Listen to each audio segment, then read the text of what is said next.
Beautiful question. Three things.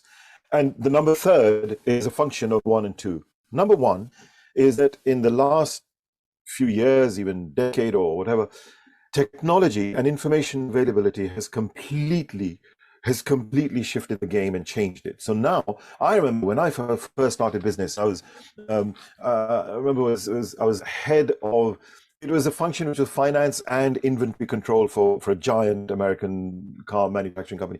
Those days, if I had to look for a supplier, say logistics or whatever, I'd have to go through the local chamber of commerce or talk. I'm showing my age over here, or talk to someone and say, "Can you recommend me someone?" In the last 10 years or so or more, of course, you just Google if you want a supplier. So Right. every supplier and everything they're offering is there for anyone for free to see at the so that differentiation can no more happen at the product level, at the service level, at the core of the onion. It can't, because frankly, you want to buy something, you want to buy wine or something, or a wine supplier, that Bibendum and this and that, you have suddenly 15 companies who are doing exactly the same stuff. So that means that differentiation doesn't happen at the product level. It happens somewhere else. It doesn't happen at the core of the onion, which is the actual product or service. It happens in the things that I was talking about, which is being able to engage with your audience and the end consumer, in being able to furnish them with the wowness of being able to talk about super wine that they're putting on the table. And that's not the wine itself. It's the whole thing around it. So that has shifted the game, which means that pure entrepreneurship of saying, here's my product, here's my service, how much can I sell to whom, and how much money can I make, is done and dusted. It must evolve. That change is incredible.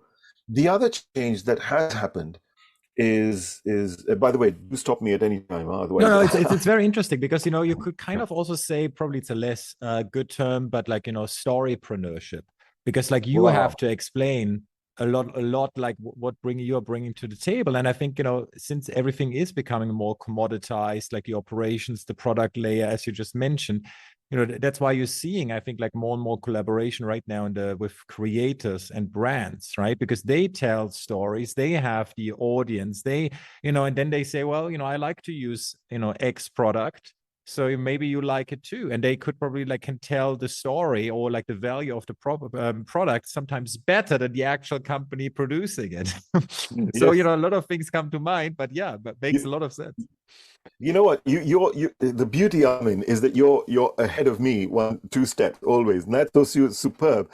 And yes, it is that. Here's the interesting thing: if you in section 2 of my book, I give the whole step by step strategy process, business process of making all of this happen. This is not a moral lecture, of how to make it happen. And in that, the key to it is actually we can give three preneurships in that sense.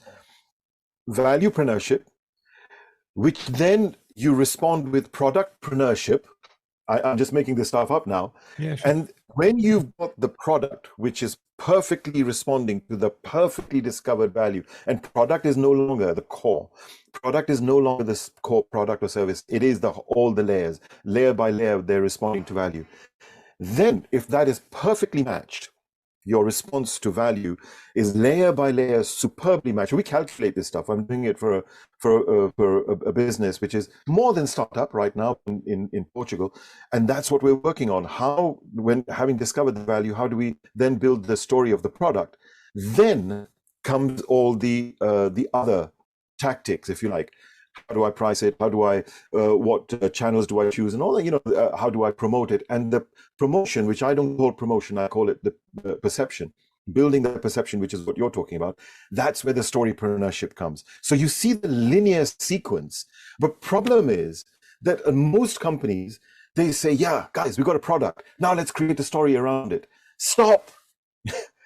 And I see day after day helping corporations, working with businesses, whether they are giant corporations like Johnson & Johnson or small startups like the one I'm working in Portugal with, which is all around fantastic skincare products and so on. Whether it's those companies, the situation is the same. We're dumping the gun. We're missing the link. So valuepreneurship supported by productpreneurship, supported by storypreneurship, and you'll see that the financials just fall out. You can't.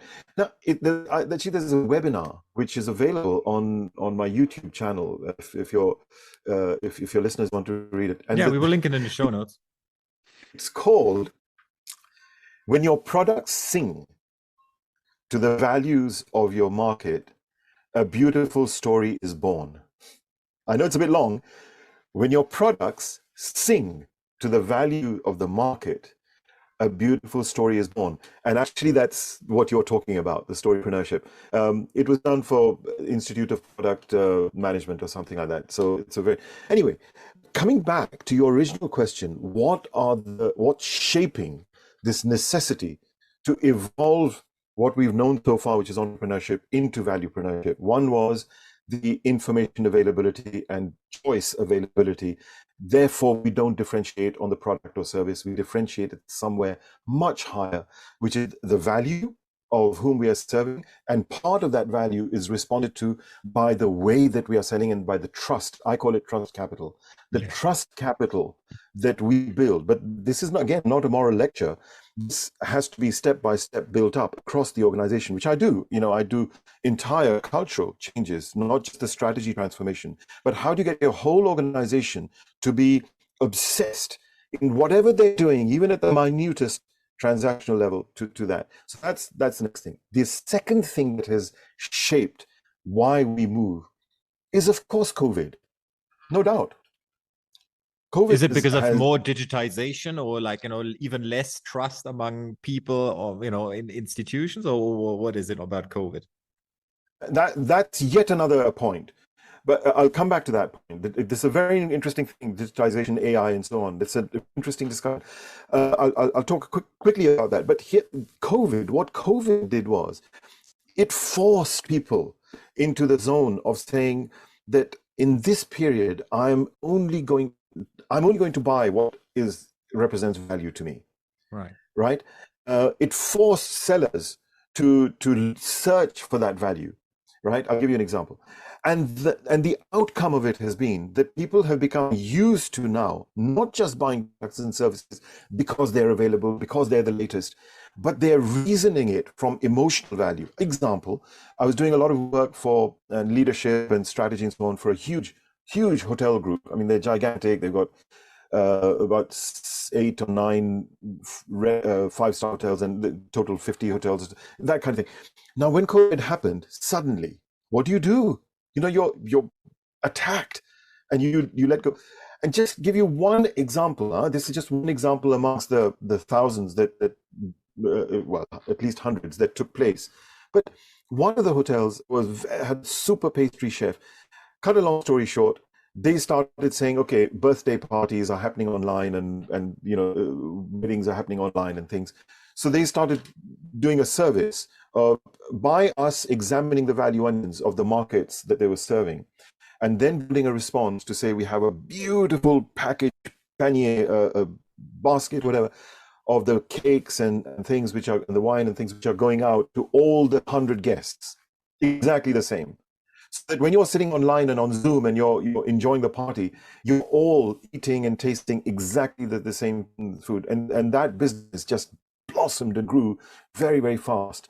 And I know that people will say, yeah, Sanjeev, what's new about that? Nothing's new about it. I'm not saying anything new. This is the beautiful thing.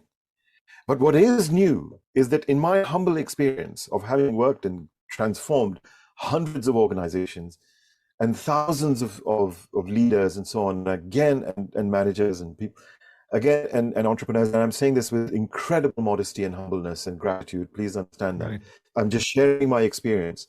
But what is new about it is that everyone knows that this is the right way. But now, with my methodology, with valuepreneurship, with a step-by-step technique, you actually have the means to make it happen. People talk the talk, but they don't know. It's no one's fault, by the way. So what happens is that we get pushed into the me zone. I've got to make money.